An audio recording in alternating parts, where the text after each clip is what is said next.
Boa noite. Tudo bem, pessoal?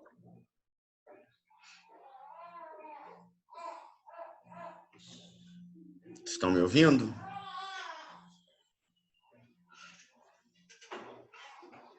Sim? Tá todo mundo aí? Para nossa aula de farmácia hospitalar? Bom, nós temos que dar continuidade aqui na aula da semana passada, né? Nós estávamos falando sobre sistema de distribuição de medicamentos, paramos em dose unitária, né? Acho que nós já entramos aqui em dose unitária. É o mesmo slide, né? Que já estava postado lá desde as semanas anteriores aí. Nós não encerramos ele ainda. Então, nós estamos... Vamos encontrar.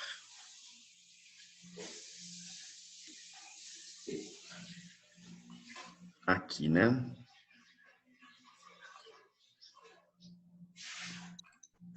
Isso. Então, vamos lá. Boa noite, Arminio. Boa noite, pessoal. Boa noite. Estávamos falando de dose unitária, dentre aquelas que a gente viu, né?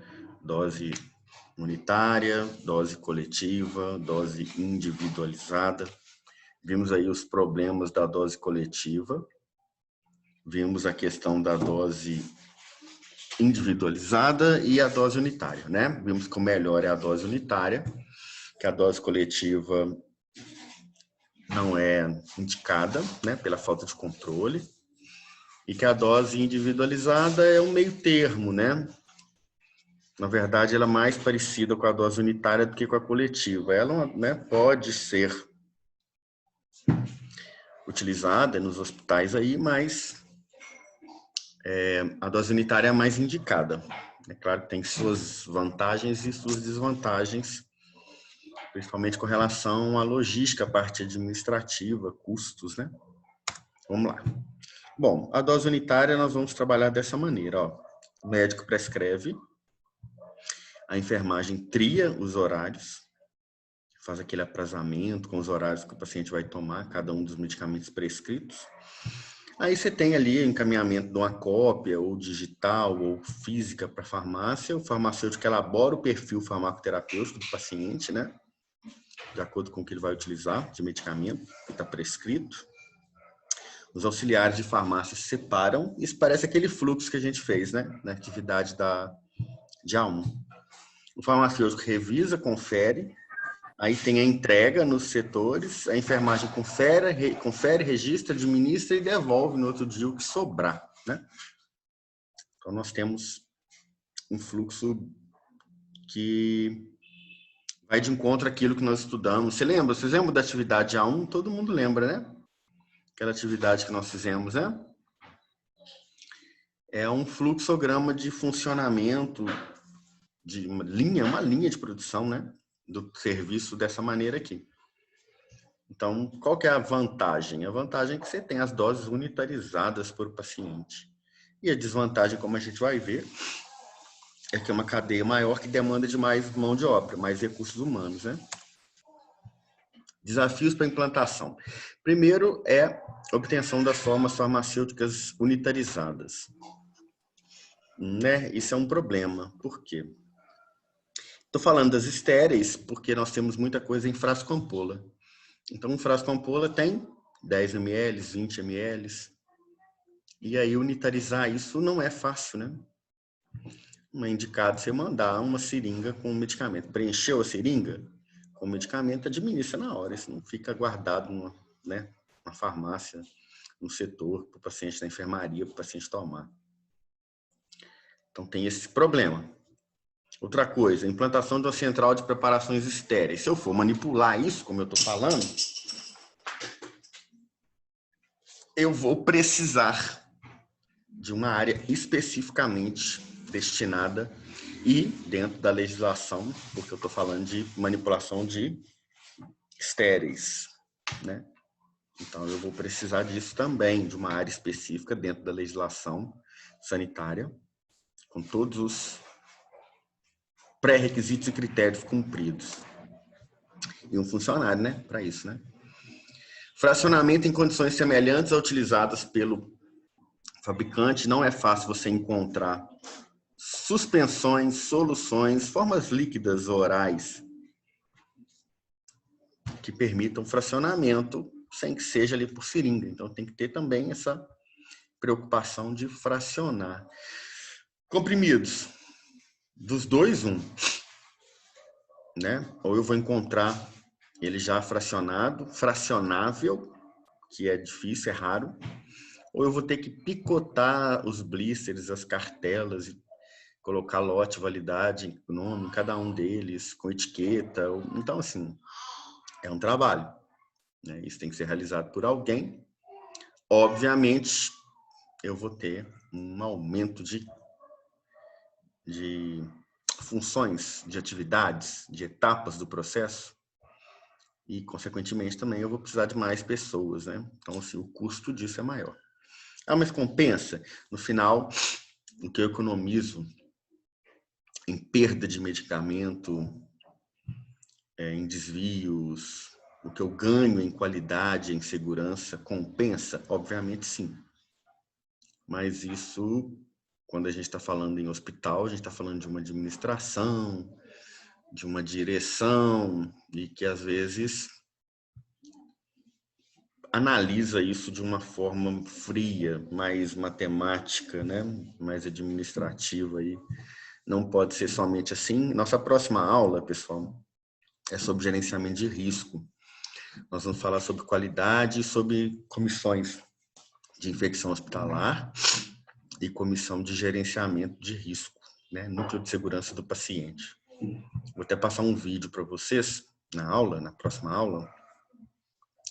Sempre passo. É um vídeo que eu, inclusive, fiz no meu... Estudei ele, né? Fez parte de uma atividade avaliativa na pós-graduação que eu fiz em segurança do paciente. Então, eu quero passar ele para vocês em aula.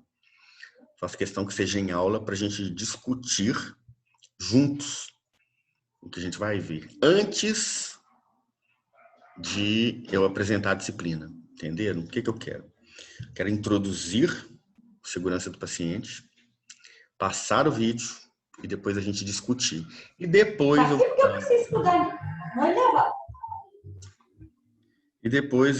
eu discuto com vocês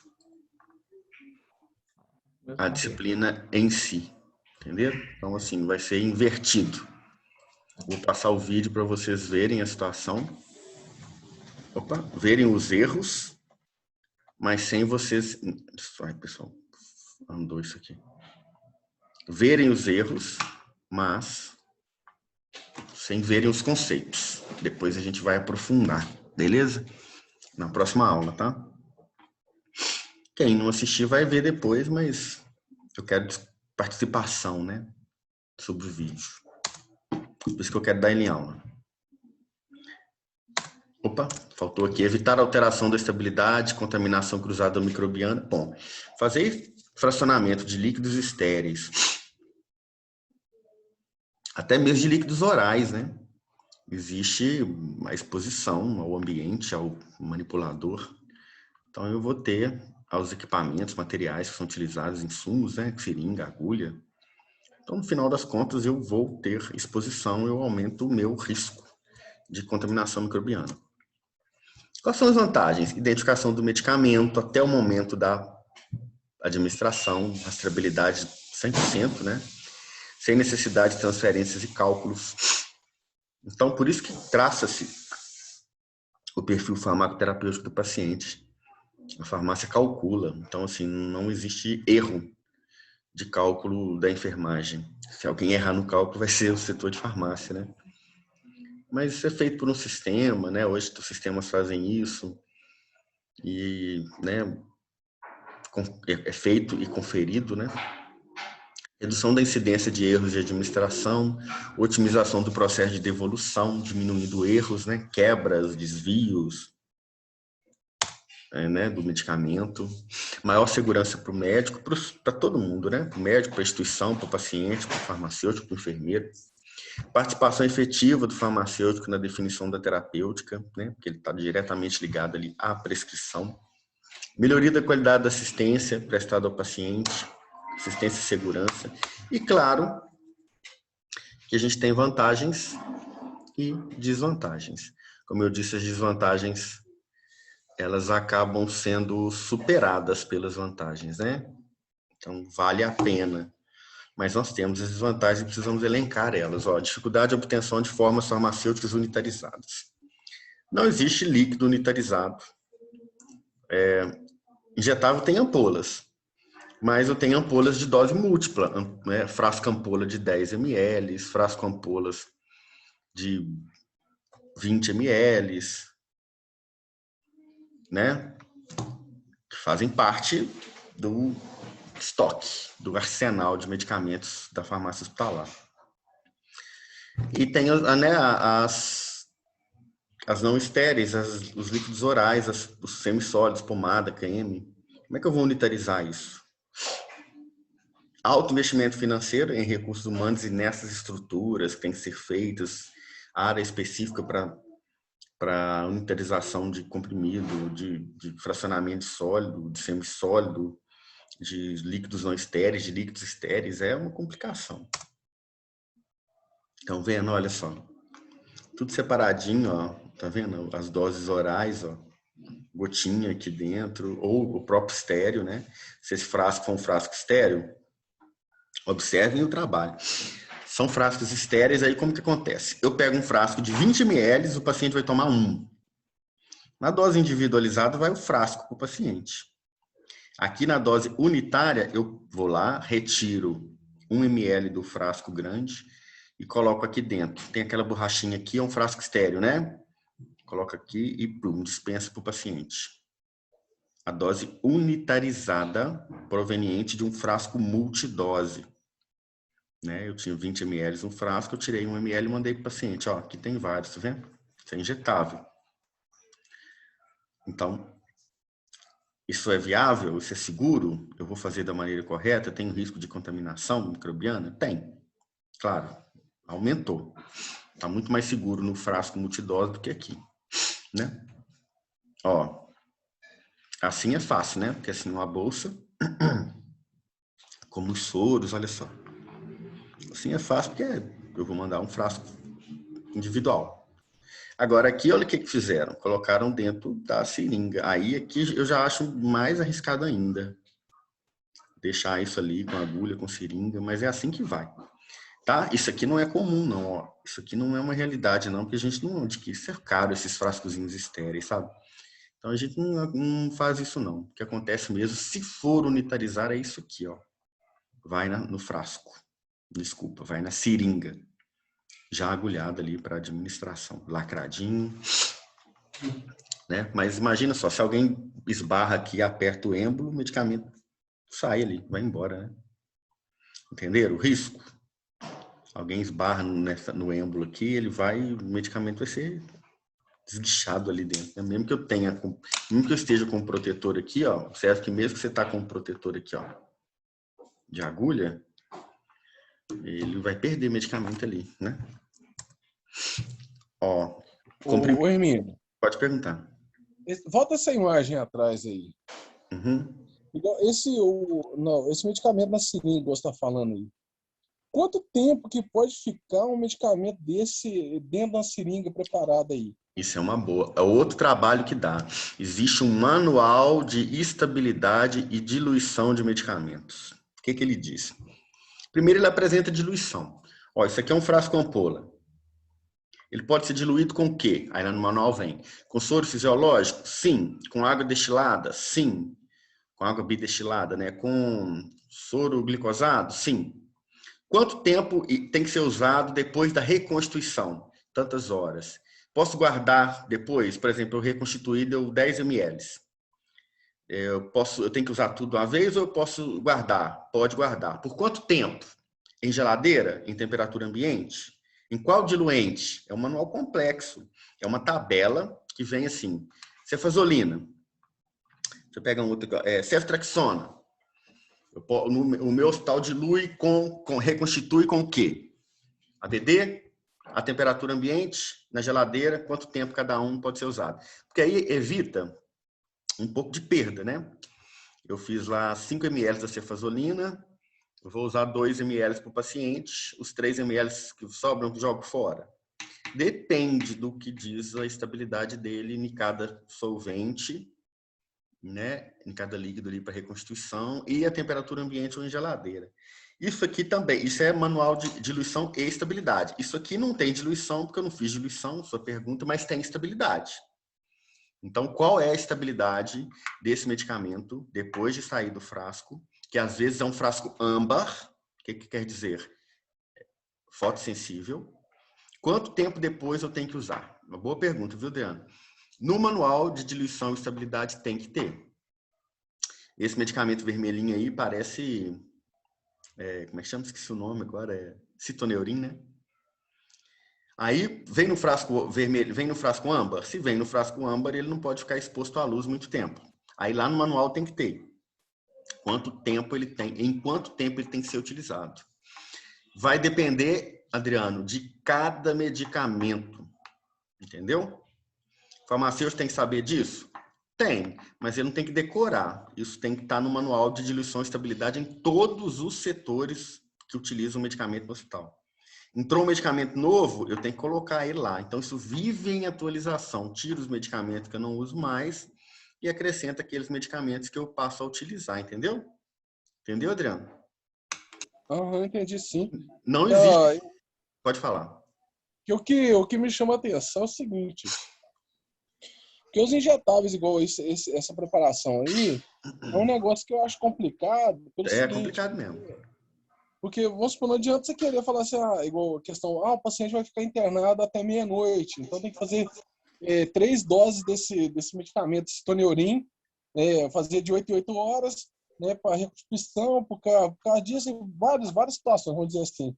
Aí, quer dizer, não tem como você preparar 3 ampolas dessa daí e deixar lá no saquinho, Tem que ir uma... separado para ele. Se eu me disponho a fazer isso, Adriano, você está corretíssimo. Se eu me disponho a fazer isso, tem que ser no momento do uso. Sabe por quê? Por uma outra questão. Se o paciente tiver... Se eu trocar o tipo de medicamento que vai ser utilizado, se a prescrição for trocada, se o paciente for a óbito, se o paciente tiver alta, eu não posso devolver isso aqui, não. Eu tenho que jogar isso fora. Existe uma reação. Você aplica primeiro, dá uma reação no paciente.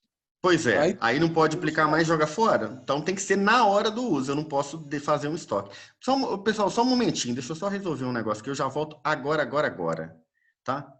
É uma urgência que eu tô com ela aqui, eu tô aguardando essa ligação aqui, mas eu já volto rapidinho. É lá do hospital, estamos com um pepino lá. Pessoal, tá me ouvindo? Sim. Sim? Desculpe a interrupção aqui, é porque o hospital tem dessas coisas, né? Agilizando um procedimento aqui para um conterrâneo nosso. Beleza?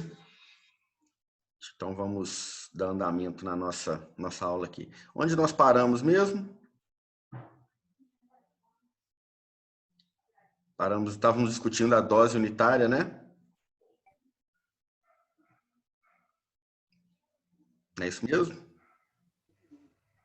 É a questão do paciente, né? A questão de receber alta, a questão do... Isso. O que acontece? Porque eu não voltei com o slide para vocês, né? Eu tô vendo, mas vocês não estão, né? Deixa eu voltar aqui. Isso aqui. Estávamos falando das desvantagens. Você levantou uma questão, né, Adriano? Que é... Estão vendo os slides agora aí? Nós voltamos aqui, ó. Sim.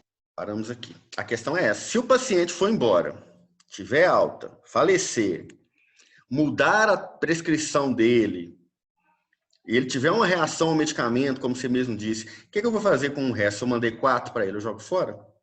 Então, se eu me dispor a fazer isso aqui, ó, eu tenho que mandar a dose para a hora do uso. Eu tenho que mandar várias vezes. Se ele toma 4, eu mando 4. Eu não posso mandar 2 igual foi mandado aqui, não. A não ser que ele vai tomar as 2 de uma vez só, né? Entenderam? Mas isso, assim, a questão da unitarização de dose, igual vocês estão vendo aqui em hospital, vai ampola. Vai ampola. Aí o frasco ampola. Infelizmente, a gente acaba tendo que criar alternativas seguras, mas isso aqui não é uma realidade para a gente, não, tá? Isso é uma coisa difícil de a gente ver. Aqui, olha só, eu vou dar um exemplo mais difícil ainda, que é a unitarização. O comprimido é fácil. Às vezes o comprimido, a indústria faz o favor de mandar a dose unitária, tá vendo? Cada blisterzinho aqui, ó, do comprimido, ele é unitarizável, né? Assim eu consigo fracionar, ele é fracionável. E tem ó, o nome comercial, concentração, nome genérico, validade, data de validade, né, data, lote, tudo aqui. Até código de barras para eu ler no leitor. Aí é bacana. Agora, quando não é assim, vai me dar o trabalho, que é o que vocês vão ver aqui no hospital quando vocês vão fazer estágio. Nem toda indústria faz isso aqui para quebrar seu galho, não. Laboratório não quer nem saber. Então, você pega aqueles cartela com 30 comprimidos, você tem que picar um por um, pôr dentro de um saquinho, selar e colocar uma etiqueta com validade, lote. Aí é um trabalho que vocês já viram, né? Quando é assim, é fácil. Quando é já o frasco, assim, já é fácil. Manda a bolsa, tudo individual. Não tem como eu unitarizar isso aqui. Se é um frasco de 500 ml e o paciente vai tomar 200, 300, 400 no soro, aí o resto é descartável. Felizmente não tem o que fazer, não. Até porque esses frascos, essas bolsas, são sistema fechado. Se eu tirei o lacre, já não é sistema fechado mais. Ô, Hermínio, deixa eu perguntar outra coisa. Senhor. Eu não sei se a sua matéria se foi falado já, porque eu tô com um problema sério com relação à questão de esquecer as coisas. Acho que está nas suas matérias já a questão de manipulação em âmbito hospitalar, né? Tá lá na matéria postada, né? Tá, já tem. Aí vamos pensar a questão de igual a manipulação em âmbito hospitalar.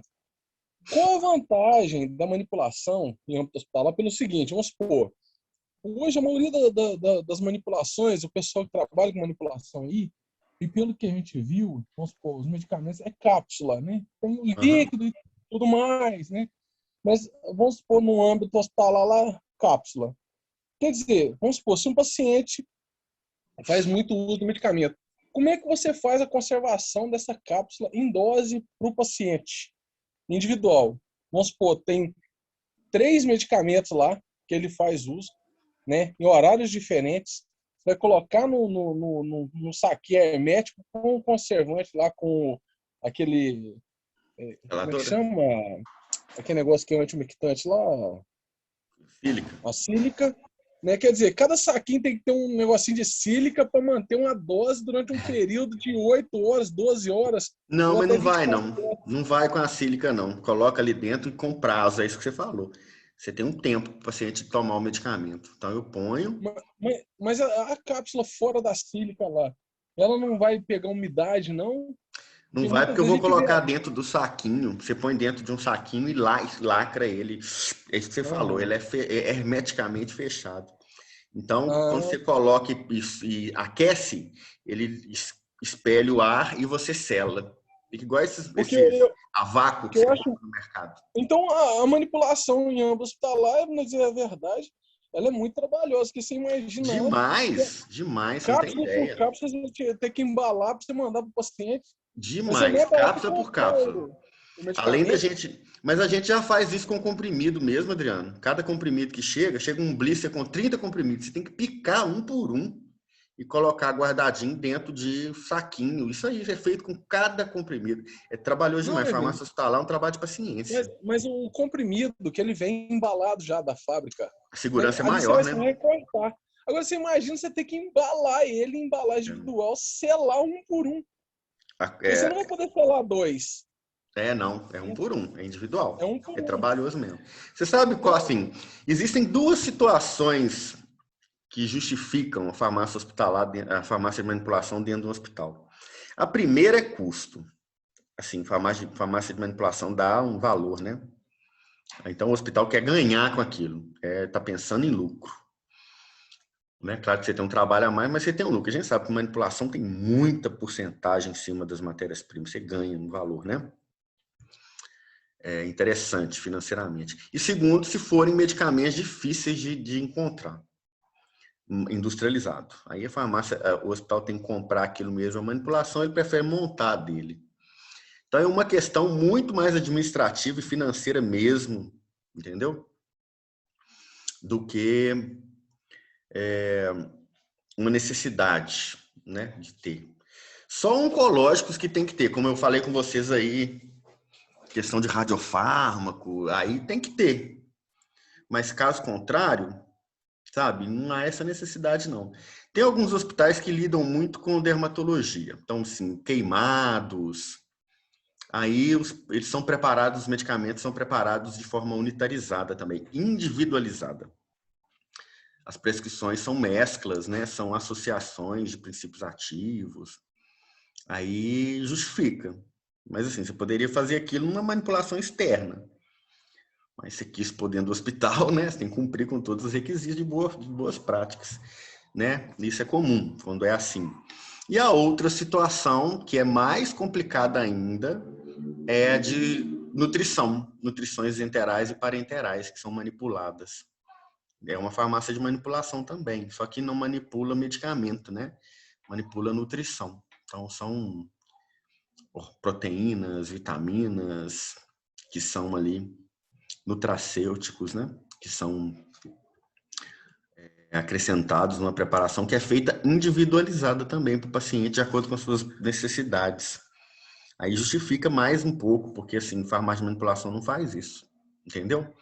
Mas de todo modo, é trabalhoso demais. É trabalhoso mesmo.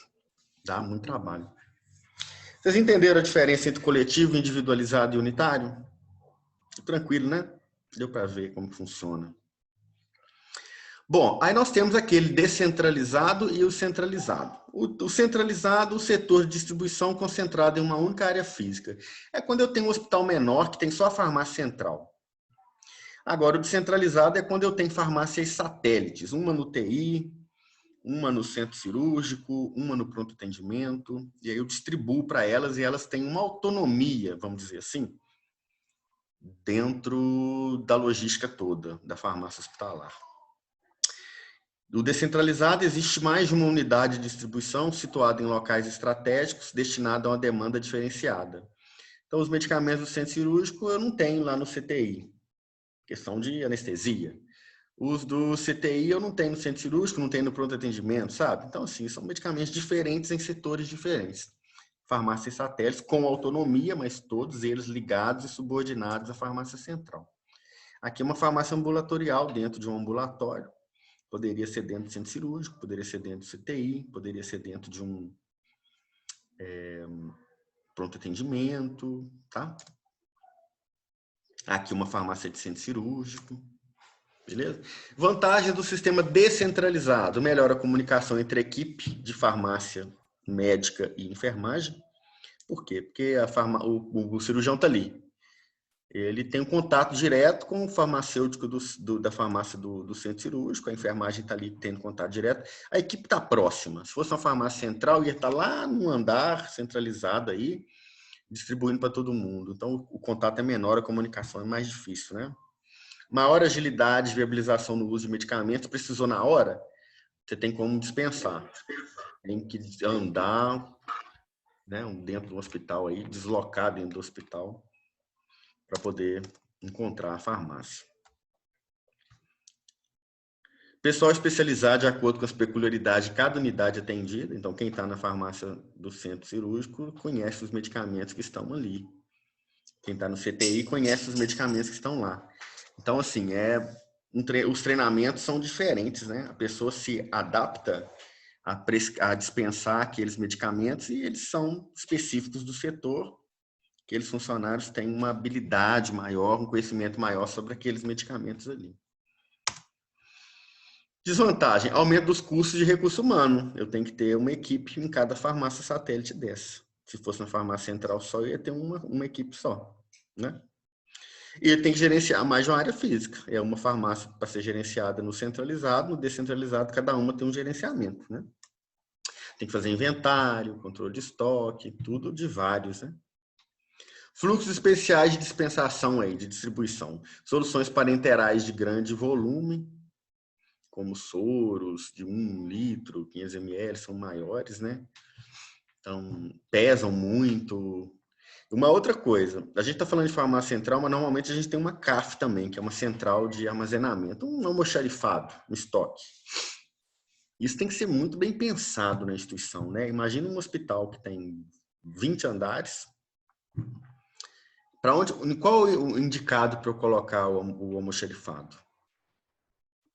Eu vou pôr do lado da farmácia central. Beleza. Pensa numa carga chegando de um caminhão de soro no hospital. Como é que eu vou levar esse almoxarifado que está lá no 20º andar? Tem um acesso fácil? Tem elevador? Como é que vai funcionar isso? Se não tem elevador, como é que eu vou subir esse tanto de andar? E tem hospital que não tem elevador não, né, pessoal? Né? Mesmo tendo muitos andares aí, eles têm acessibilidade ali, mas é difícil. Então, por isso que a gente tem a distribuição também em hospitais verticais e horizontais. Os horizontais têm que ter elevador. Os verticais têm que ser centralizado, né? Tudo mais centralizado, senão você também tem quilômetros, né, dentro dos hospitais. Então, você tem que pensar muito onde você vai colocar o seu almoxarifado e a sua farmácia central. Por isso que ela chama central, né? Nutrição parenteral e citostáticos. Medicamentos sujeitos a controle especial, portaria 344 vale dentro dos hospitais também. E medicamentos de emergência. Medicamentos de uso restrito, como Citotec, que vocês conhecem aí, o nome não é esse, no Brasil é misoprostol, né? Prostox. Citotec é o nome do medicamento do Paraguai. Não existe Citotec no Brasil, né? Existe o misoprostol de 25 e de 250. De 100, né? Que é utilizado para abortamento retido, né? Não é para causar aborto, que no Brasil não é. A lei não permite, né? Só em situações específicas, como a gente sabe aí. Aí ele é utilizado para isso mesmo, com essa finalidade, mas com outros medicamentos associados, ocitocina, ok? Não é para provocar o aborto, mas normalmente, em grande parte das situações, é para abortamento retido. Pessoal, até a lei permitindo aborto em caso de estupro, né, de vulnerável, por aí vai, mesmo assim é difícil achar um hospital que faça, sabe? Ô, Hermínio, Oi? a minha tia trabalha num hospital em Belo Horizonte que é maternidade, né? Uhum. Aí eu esqueci o nome agora, depois eu falo. Aí diz ela que geralmente as meninas quando vão, as mulheres quando vão para abortar, demora muito o processo no judiciário, né? Demora demais. Quando vão, geralmente elas estão no 8º, 7º mês de gestação. É Ela que complicado. é horrível, mesmo sendo permitido por lei, diz ela que é muito triste a situação, mas algumas mães, né, optam por isso. São casos que é muito difícil aceitar, né? É um dilema bioético, né? Mas elas Sabe? abortam com 7 meses, sim, a partir do 6º Porque o mês. início, não, a partir do início do momento que elas dão entrada, se for estupro, às vezes é uma pessoa especial e os pais dão continuidade, né? E vai, quando chega o processo de poder realizar o ato, né? Aí a gravidez já está bem evoluída, aí é um problema, né? Mas fazem sim. Ah, entendi. Vocês entenderam que é o seguinte, mesmo sendo legal,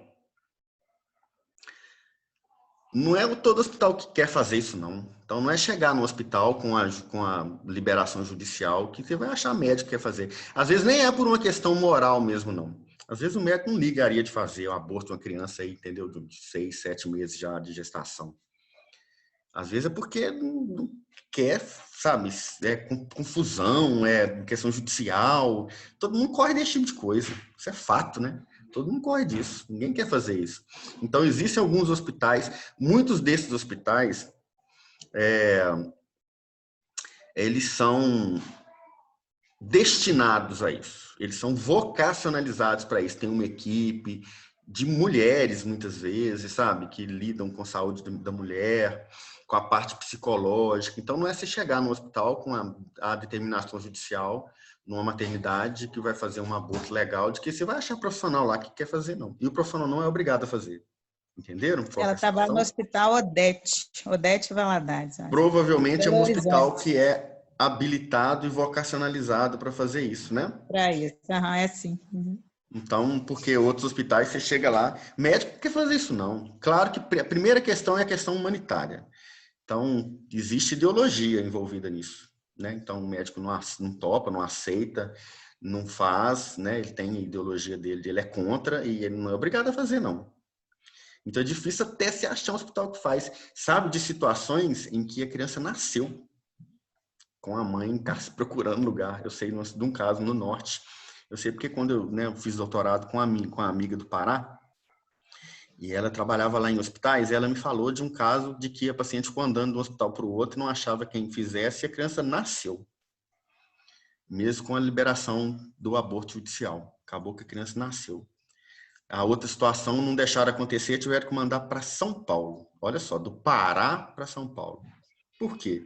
Chega no hospital, o médico não quer fazer, o outro não topa, um não sente segurança jurídica, o outro é contra, o outro é religioso, e não, sabe?